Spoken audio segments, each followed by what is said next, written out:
Welcome to the Absite Smackdown podcast. We'll talk clinical scenarios, Absite facts, and interesting general surgery knowledge. Now, let's get to it. Hey guys, welcome back. It's me, your host, Jess of Absite Smackdown podcast. And with me, as always, is my co-host, Dr. David Kashmer. Hey, Dr. David, happy Thanksgiving. Hi, Jessica. Happy Thanksgiving. How's it going over there in your part of the world? Pretty good. Getting kind of cold, getting kind of sneezy and gross. I don't know what's going on with the weather changing or what, but you know, is it COVID? Is people having allergies? Who knows? Or is it just the weather? But yeah, it's starting to feel like the seasons. Well, how about you? I completely understand. I'm falling victim to it too. I've got the old eye stuff and allergy stuff going on, but I think 'tis the season. So let's get through the Thanksgiving episode for 2021. Right. This is our second Thanksgiving episode. I'm super excited to be here. Last year, we talked about why turkey makes you sleepy and all the good stuff that goes with that. And so this year, I think that we're going to do something just a little bit different. And we're going to talk about some of the Absite facts that you may see happen in surgery and in the hospital around the holidays. The Absite Smackdown podcast. Visit the Smackdown at absitesmackdown.com. Well, Jess, I'll tell you, I've been through many Thanksgivings in the hospital, and it's always good every year when there's plenty of food around and staff bring stuff in, and really kind of have a smorgasbord often of good things from all your colleagues at work, and that part sure is great. But the part we also see every year is patients come in pre, post, and peri-Thanksgiving with all kinds of abdominal issues and food-related things. So I'm happy to talk with you about some of the stranger things I've seen today in Thanksgiving, but also I want to take the time as we go through to kind of describe those things that I'm particularly thankful for as a surgeon. Those times maybe I've gotten lucky, and those times where some of the Absite facts have really saved me from doing worse than I otherwise would have. Yeah. I'm actually pretty excited because one, I get to always hear Absite facts, but hear a little bit of war stories from you and your experience. And that's always fun. And I think that's great for our listeners too, because they can learn from it and it keeps it interesting. So I'm ready to hear, what did you experience around Thanksgiving? What do you see? How did the Absite help with it?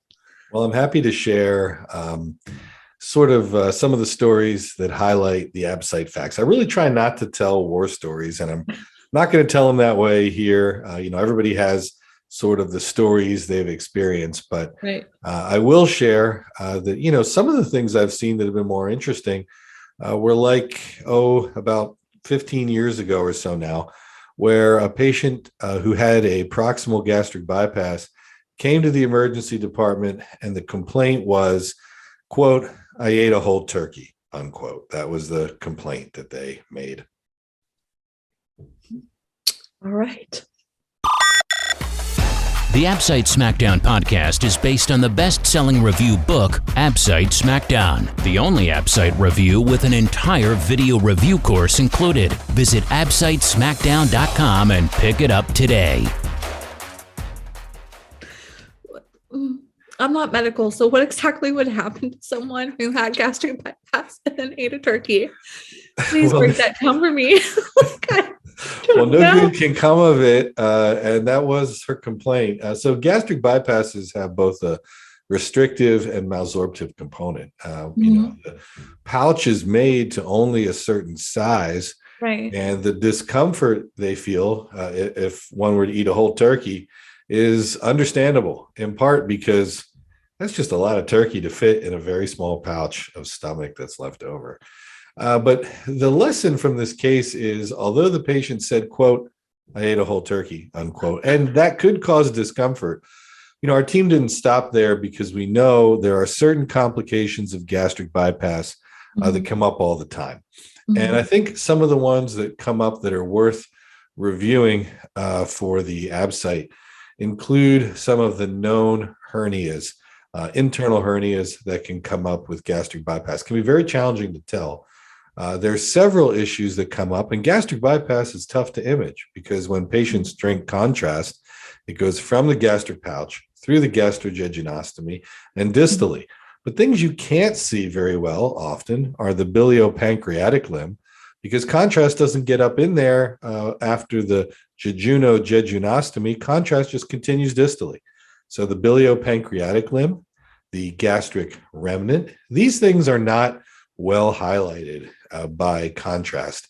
And so despite imaging for this patient, when we finally got down to it, she had a problem that's not always so easy to see on the CT scan.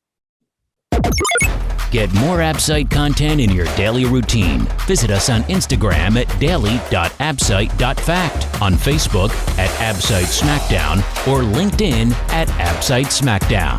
And you can catch the podcast on iTunes, Spotify, Stitcher, or any place you listen to your favorites. Don't forget our YouTube channel, Absite Smackdown. What was it? Well, in this patient's case, she had gastric ulcers, and she had ulcers, which really should be a challenge to get. She had a special type of ulcer of the stomach. She had a marginal ulcer. Marginal ulcers at the margin of where the jejunum and gastric pouch are anastomosed. Now, if you have one of those, it can mean only a couple things. One of the classic academic points that get made is you have to make sure there's no fistula between the gastric pouch and the gastric remnant, a so-called GG fistula. Marginal ulcers often require revision. They can bleed. There can be pain. And the entire area was, really pretty fairly ulcerated. It actually presented in her case as pain, not bleeding. So there's one to be thankful for to begin with, because our team had kind of thought of this before, having, studied for our Absite and knowing some of the different gastric setups. And sure enough, we thought a marginal ulcer might be what this patient had. And on endoscopy, it was discovered, sure enough, she had a marginal ulcer. Probably wasn't the whole turkey at all. Okay, well, I just feel like if I even got partway through a turkey, I would have fallen asleep. Like there's no way I would have made it. And of course, I learned last year why eating turkey makes me sleepy, because of this show. So thanks for that, Dr. K. Well, I mean, we sort of talked about how the amino acid tryptophan might make you more sleepy. We're not sure if that's the big effect or just having a full stomach. We don't know. We talked about the 4Ds: diarrhea, dermatitis, dementia, and death, and pellagra, all of which can occur because of a lesion that's giving you these things, or scavenging tryptophan. So it's just really very interesting what can happen. You can have pellagra because of having tryptophan not be able to be available owing to a lesion that scavenges it, so a carcinoid. So that comes up often. And that's kind of a classic. That's our classic Thanksgiving Absite fact, I'd say. It is. That's true. So I guess what's just interesting to me is you have to think like around Thanksgiving, obviously lots of people are eating, they're drinking, and it could so a lot of people may be coming into the ER, coming in with issues that they didn't even realize they have because it's been exacerbated by eating and drinking that much. And they come in thinking, oh, I just ate too much or whatever. And then you find odd cases of things that maybe wouldn't have happened if they didn't eat so much. So do you have any examples of that? Well, we've seen all sorts of issues with partial small bowel obstructions and people who have previously had surgery and have narrowing and issues related to scar tissue from surgery. So we see these adhesions and partial small bowel obstructions. But we also see things that people have eaten that cause problems. Very rarely, things like very fine fish bones can cause bowel, even perforation, which I've had the misfortune of seeing a couple times in my career, that a very fine fish bone, and not maybe one of the smaller ones that we may eat accidentally all the time, but a pretty significant fish bone someone got down actually caused a small bowel perforation. Ugh. Not only did you have to see that, you had to smell that too. So, well, I feel thankful that the small bowel isn't quite as bad as the large bowel. And I also feel thankful I have a terrible sense of smell. So that's really been really useful as a surgeon throughout my career. I just have a horrible sense of smell. And that's really made things a lot easier on me. Oh, mine's so good. I guess that's just another reason that I didn't become a doctor. Lucky me. So, all right. So, we've talked about all the fun stuff from last year and then this year. What do you think, just all your years of being in surgery, being in trauma, what do you think is the most common issue that happens at Thanksgiving that you see? Like, what's the most common thing? There's no easy answer. I've never really thought about it. Thanksgiving is just sort of another day with more food, but I'll tell you, gallbladder disease with fatty meal ingestion really does seem to be a thing. You know, the classic person who gets gallbladder disease is an obese, fertile female over 40, and this can be expressed also with flatulence.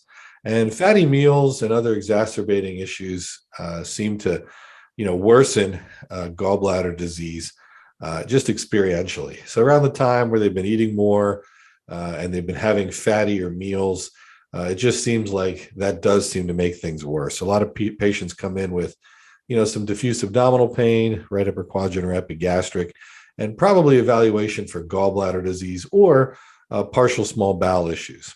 And then routine things we get consulted for as surgeons all the time, things like constipation in the days that follow. That just comes up all the time. I can imagine. I mean, considering the fact that I bought 6 pounds of butter to cook with for this holiday season, I can see how that might happen. Wow. 6 pounds of butter. That's amazing. It goes in everything. Okay. If you make your mashed potatoes the right way, it's going to happen. The Absite Smackdown podcast, bringing you the best of your Absite review. Yeah. Well, Jessica, I'll share with you a couple other things I'm thankful for as a surgeon.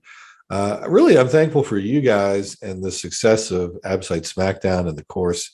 I've really appreciated the video course and book, and I'm thankful that all my co-authors this year have been so patient and helpful getting their chapters together as we prep things. So I hope not too long after the release of this podcast, I hope that the final book for version 3.0 is just as useful as we think it's going to be for everyone out there who listens.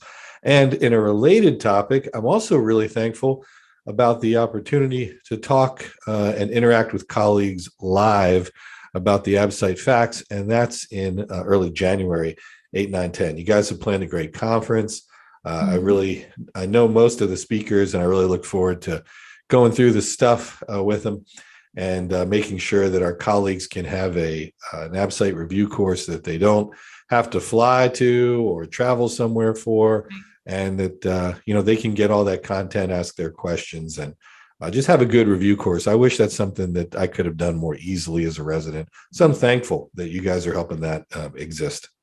Well, it's just perfect timing, like right before the Absite. So, you can get all that cramming in right there, a whole weekend of it, So also I do want to touch, just because, you mentioned the conference and that is so cool, but we actually have another thing. I think that you're aware on it. You're on the email. So we now have a community that is part of the Absite Smackdown team that you can get updated news about conference posts, all things. Another way, it's on our tree on our Instagram with all of our other links. If you don't follow us on social media, you should. And what do you think? Have you got to look at it yet? Or yeah, you guys had me sign up early on as we kind of pushed content out. And it's the way you had me find it was through the website. They go to absitesmackdown.com. They can go to community and sign up for it. It's free. Make sure you get that daily Absite fact, but it also has other information about Absite Smackdown. It'll have stuff about the test. It'll have stuff about the Absite in general. Just a great way to interact with everybody, and kind of fun. I know that you get points kind of for participating and looking at stuff, and that you guys are going to be doing giveaways for people when they reach certain point things. So there's a little fun to it. It's kind of like a little game for stuff that we're doing anyway, studying for the Absite. Really excited about it. And you mentioned Linktree as the other place to get it. The top of the Instagram, daily.absite.fact. Click on the Linktree, and Linktree has something that says Daily Fact community. And that's the same community, another way they can get there. And I'm looking forward to it. It's already starting to grow up, and I think it's going to be really useful. I think it's awesome. Not only are we providing free content with all of our social media, but also this, like, get something back for going to that. Like, we're on our phones all the time. We're on our social media all the time. So this one earns you points for stuff towards Absite Smackdown and everything that we do. So why wouldn't you do that? Like, that's great, So plus, I think we're all competitive. We want to win. We want the points. I mean, that's true. The way it's structured, the way what you guys have done gives you points for exploring and, mentioning things and doing different things. And I think you said the people with the most points are going to get, free access to stuff in the future.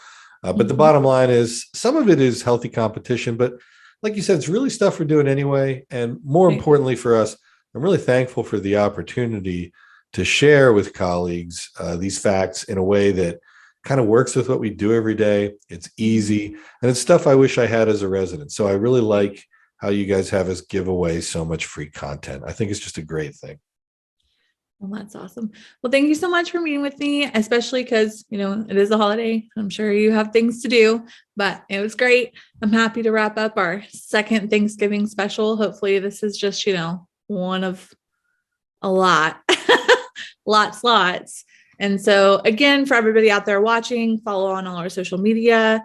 We do now have the community that you can find on our Linktree or our website. Don't forget about the conference coming up, and top it all off, version 3 is releasing soon. Anything else you want to add, Dr. K? I know so much is going on. It's a lot of information.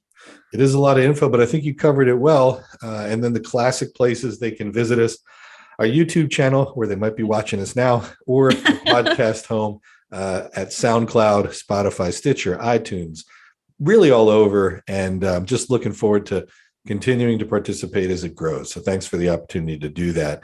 And with that, I'm going to say happy Thanksgiving to everybody out there. All right. Happy Thanksgiving, Dr. K. And don't forget, you guys, #Absite Smackdown. Thanks for listening to the Absite Smackdown podcast. Visit us at absitesmackdown.com for more great Absite facts.